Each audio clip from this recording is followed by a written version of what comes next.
In this video, we will take a look at list comprehension, which is a concise and efficient way to create lists in Python using a single line of code. We are going to see that list comprehension combines the for loop and conditional statements to generate lists with specific elements based on iterable data. Let's head over to PyScripter and check it out.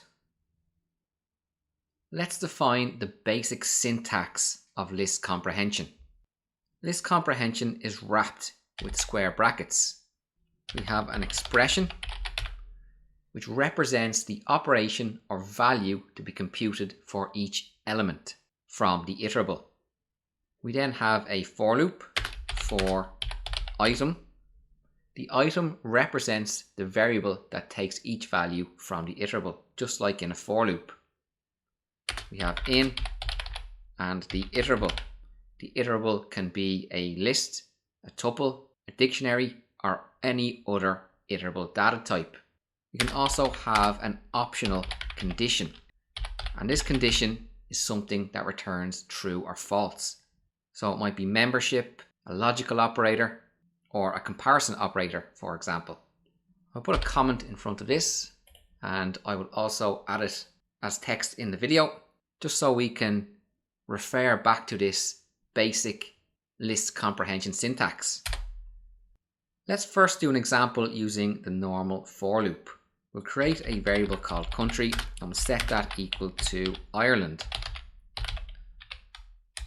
We'll then create a list, an empty list called letters, and we'll set that to equal our square brackets and hit enter, and we'll say for char in country, which represents the string Ireland. We will call our letters list, which is empty, and the dot append method, and we'll append in each character. We'll hit enter and run, and now when we print our letters to screen, we can see we have a list of the individual letters that make up Ireland. So let's do that all with one line using list comprehension. We'll create a variable called letters underscore comp for our comprehension. We'll set that to equal the square brackets. Our expression is just going to be each character.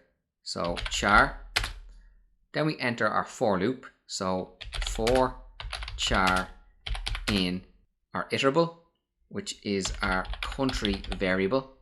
So we're saying for char in country, return each character. Now list comprehension always returns a list. That is a very important fact to remember. I'll hit enter and we can print our letters comp, and we get the same as our last example, but this time we use list comprehension, which was far more concise and on one line of code. Let's create a list called countries and we'll set that to equal square brackets, and we'll add in Ireland, Canada, England, Iceland, and France. Hit enter. We now have a list of countries. We'll create a variable called the lands, and we'll set this to equal our square brackets, and we're going to use list comprehension to only return the countries that end in land. I'll often create list comprehension in the same train of thought I'd create a for loop. So I'd start with the for loop. So for country in countries.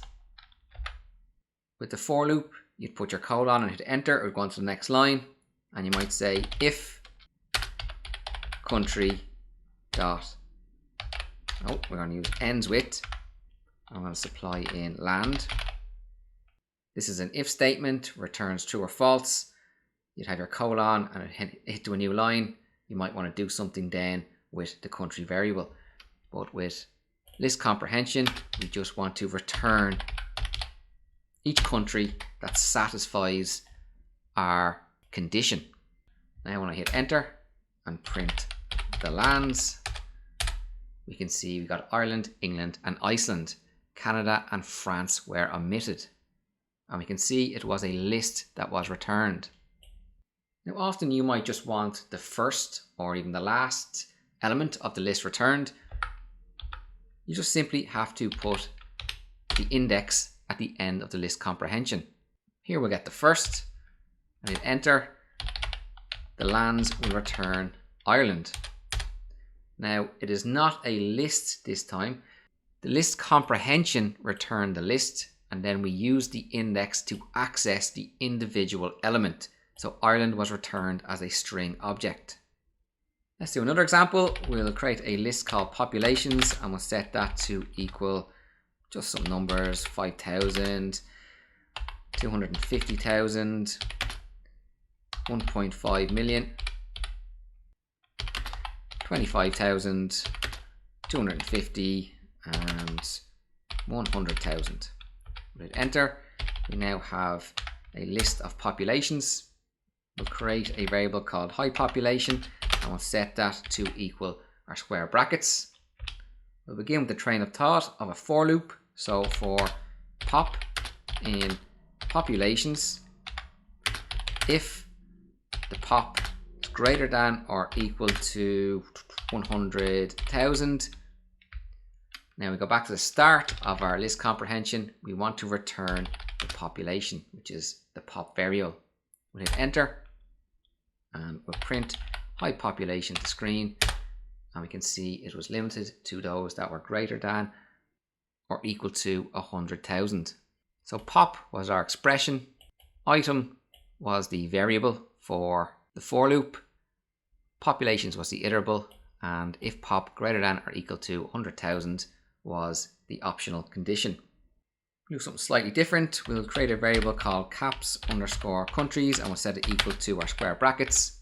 We'll use a for loop, so our for country in our countries list.